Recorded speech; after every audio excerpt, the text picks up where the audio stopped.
सभी साथियों को नमस्कार। जय हिंद, जय भारत। जैसा कि मैंने पहले की वीडियो में भी कहा था और मैसेज भी लिखे थे ग्रुप में, मेरा मानना है जब तक सारे पीड़ित लोग, जिसमें चाहे अचीवर हो, ब्रांच मैनेजर हो, एजेंट हो, ये एक छत के नीचे नहीं आते तो लड़ाई इतनी मजबूती से नहीं लड़ा जा सकता। मैं आज देख रहा हूँ लोग टुकड़ों में बंट गए हैं। कोई कुछ कह रहा, कोई कुछ कह रहा, कोई कर भी रहा, कोई बिल्कुल निष्क्रिय, बिल्कुल सुस्त हो गया है। और सबसे ज़्यादा परेशान एजेंट लोग हैं जिन्होंने लोगों का निवेश करवा रखा। आज की डेट में निवेशक एजेंट के घर में आ जा रहा बराबर और उसको रात दिन फ़ोन करके पूछ रहा कि भाई पैसे कब दोगे, हमें तो अपने पैसे चाहिए, हमें पैसे दे दो। और एजेंट लोग ब्रांच मैनेजर से बात करने की कोशिश कर रहे हैं, पर उनकी नहीं हो पा रही। मैं ये नहीं कहता कि सारे ब्रांच मैनेजर ऐसा कर रहे हैं और सभी एजेंट के साथ ऐसा हो रहा है। कुछ कुछ के साथ ऐसा हो रहा है और कुछ लोग आपस में बात भी कर रहे हैं, साथ भी दे रहे हैं। और मुझे नहीं लगता कि, मैं कई दिनों से देख रहा हूँ कि ब्रांच मैनेजर जिस हिसाब से इनको सरकार को झुकाना चाहिए उस हिसाब से नहीं हो रहा। सरकार को झुकाने का मैं इसलिए कह रहा हूँ कि देखो, इसमें शुरू से लगभग सभी ब्रांच मैनेजरों ने अपने अपने डिस्ट्रिक्ट में, थाने में, चौकी में एप्लीकेशन तो दे ही रखी है कि क्या क्या हुआ है, अवगत तो करवा रखा है। पर उसमें क्या है कि ठोस जांच नहीं हो रही है, उसमें भी टाल मटोल चल रहा है। और जब तक ये टाल मटोल चलता रहेगा, ना तो दोषी पकड़े जाएंगे और ना पैसे मिलेंगे। देखो, पैसे भी तभी मिलेंगे जब दोषी पकड़े जाएंगे। अगर बात आपका यहाँ से आज की डेट में जो हम देख रहे हैं कि 700 से 800 करोड़ रुपए जमा हुआ है, वो किसी न किसी के पास तो होंगे ना।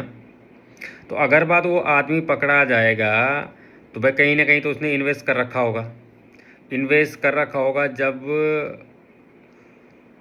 उस पकड़ा जाएगा, उससे पूछा जाएगा, उसकी संपत्ति खंगाली जाएगी, तो कुछ ना कुछ तो निकलेगा ना उसके पास, तो तभी पैसे वापस मिल सकते हैं। तो आज की डेट में मेरा मानना ये है कि सब लोगों को सरकार से मांग तो करनी पड़ेगी और मजबूती से करनी पड़ेगी। देखो, कुछ केस भी हो रखे होंगे, हाई कोर्ट में चले जाएंगे, सुप्रीम कोर्ट में चले जाएंगे, जिला कोर्ट में चले जाएंगे। ठीक है, कोर्ट तो अपने हिसाब से काम करेगी, ये लीगल प्रोसेस है, एक तो बात ये है। पर इसको हमें सरकार को भी झुकाना पड़ेगा। अगर बार सरकार की इच्छा शक्ति होगी, क्योंकि सारी जांच एजेंसियां तो सरकार के पास है। कोर्ट भी अगर बार काम कराएगी तो किससे कराएगी? सरकार से कराएगी। तो लीपापोती करके कि भाई इसमें उसमें फिर अपनी दलीलें देगी, तो 50 चीज़ें होगी। तो इसमें ये सरकार है जनता की और जनता ने सरकार को चुना है। तो आज परेशान कौन है? जनता है। तो जनता को इकट्ठा होना पड़ेगा। जनता मीन्स ब्रांच मैनेजर और अचीवर को, और ब्रांच मैनेजर, अचीवर और एजेंट को, जो अभी तक नहीं हो पा रहे हैं। थोड़े दिन, कुछ दिन हुए थे, उसके बाद फिर सब गायब हो गए। क्योंकि सबसे बड़ी बात यह है कि अभी तक आधे से ज़्यादा लोगों को खुद ही नहीं भरोसा कि हम जाएं कहाँ, करें क्या, मिलेंगे नहीं मिलेंगे। अरे कम से कम हम किसी को झुकाएं तो, हम किसी के बाद बोले तो। इस आंदोलन को जब तक हमने प्रदेश व्यापी या देश व्यापी नहीं बनाया, तब तक सरकार जागेगी नहीं। सरकार जो मुझे पता है अब तक, इसमें केवल अभी तक उत्तराखंड में केवल पुलिस लेवल तक भी जांच हो रही, जितनी भी हो रही है।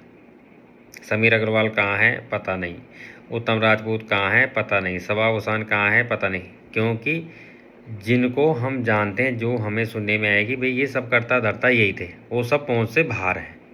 तो उसके लिए हमें सबको इकट्ठा होना पड़ेगा, और जब तक हम इकट्ठे नहीं होंगे तो लड़ाई मजबूती से नहीं लड़ी जा सकती है।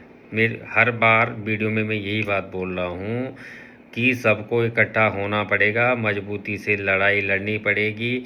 हमें सरकार से हर दिन सवाल पूछने पड़ेंगे, उसका घेराव करना पड़ेगा, उसके पास जाना पड़ेगा। ऐसा तो नहीं हो सकता ना कि कोई भी आके आ जाए, यहाँ ब्रांचें खोल दे, ठीक है, बड़े बड़े होल्डिंग लगा दे, बड़े बड़े बोर्ड लगा दे, बड़े बड़े मीटिंगें चल रही है, सब कुछ हो रहा, लोग पैसे इन्वेस्ट भी कर रहे हैं, पैसा जमा भी हो रहा है, ठीक है ना। और एक टाइम ऐसा आए कि वो अपना झोला तोला बंद करके अपना चला जाए और बस जनता देखते रह जाए। ऐसे पता नहीं कितने लोग आएंगे, ये तो धंधा बन जाएगा लोगों का। अगर बात सरकार इसमें ठोस कानून नहीं बनाती है और ठोस कदम नहीं उठाती है तो हमारी देश की जनता ऐसे ही पिसती रहेगी, अपनी खून पसीने के पैसे लोगों को ऐसे गंवाते रहेंगे। लोगों को क्या है, लालच दिया गया, प्रलोभन दिया गया कि भाई आप पैसा जमा करो, उसमें ब्याज भी अच्छा मिल रहा है, उसमें आपको कमीशन भी मिलेगा। अब घर बैठे बैठे 5, 7, 10 हज़ार रुपये किसको बुरी लगती है। उन्होंने अपने जाने पहचाने नाते रिश्तेदार में सबको हाथ जोड़ के पैसे इकट्ठे करवा लिए, पैसे दे दिए, आज उनको वही गले की फांस बन गई। अब करें तो करें क्या, किसी को कोई रास्ता नहीं सूझ रहा। और ना मैं इधर उत्तराखंड में ऐसा देख रहा कि भाई कम से कम मैं ये कह रहा हूँ कि आप लोगों से ब्रांच मैनेजर अच्छे बोरों में से कोई आगे आए, लोगों को लीड करे, और लोगों को लीड करके एक सूत्र में पिरो, और इसको जन आंदोलन बनाओ। यहाँ तो क्या है कि सब एक दूसरे को कोसने पे लगे हुए, एक सीपी ने कुछ बोला, दूसरा कुछ बोला, तीसरा कुछ बोला, बस आपस में चलता रह रहा है। और ये क्या है, ये इसलिए हो रहा है कि जिन्होंने पहले लीड किया था वो आज लीड नहीं करें, इसलिए गलतफहमियां इसलिए हुई है। तो इसलिए मैं आज भी कह रहा हूँ, मैं हर दिन यही कह रहा हूँ कि भैया इकट्ठे हो जाओ, इकट्ठे हो जाओ और अपनी बात को मनवाओ। अपनी बात मनवाओगे नहीं तो आपकी कोई नहीं सुनने वाले, बस थोड़ा थोड़ा लोग ऐसे जी जी के ऐसे घुट घुट के मरेंगे, बस कोई सुनने वाला नहीं है। फिर ये लंबे चलते रहेंगे और ऐसा चलते रहेंगे। इसको जन आक्रोश बनाना पड़ेगा, बहुत बड़े लेवल पे धरना प्रदर्शन करना पड़ेगा, और सरकार को हर हालत में हमें इसको झुकाना पड़ेगा, हमें इसको राजनीतिक मुद्दा भी बनाना पड़ेगा। ऐसा कैसे हो सकता कि भाई कोई भी आके यहाँ लोगों के पैसे इकट्ठे करे और गायब हो जाए, उसके लिए न साला कोई कानून है, न कोई कदम उठा रहा है। तो आदमी मतलब जनता जाए तो जाए किसके पास, सरकार के पास जाएगी ना। और ये है कि लोग बोले ना कि भाई इस अचीवर ने करा, इस ब्रांच ने मैनेजर ने करा, वो तो बात की बात है, जिसने करा हो सकता है किसी ने सीपी ने भी करा होगा कि लोगों निवेशक के पैसे लाए और ब्रांच में जमा ना करा हो। वो देखो वो बात का मैटर है, उसमें कितना होगा, 2 लाख 4 लाख, इस 5 लाख, इससे ज़्यादा का घोटाला नहीं हो रखा ना भाई। बड़ी मछली ने तो 700-800 करोड़ का घोटाला कर रखा है। तो इसलिए मेरे सबसे यही निवेदन है कि अभी भी टाइम है, सब एक साथ आ जाओ, और एक साथ आके अगर बात आप लोग सरकार को नहीं झुका सकते, सरकार को अपनी मांगे नहीं मनवा सकते, तो कुछ नहीं होने वाले, भूल जाओ। फिर जो छोटे मोटे काम कर भी रहे हैं, अलग अलग टुकड़ों में कर भी रहे हैं ना, इसको बंद कर दो, कुछ नहीं होने वाला। जय हिंद, जय भारत।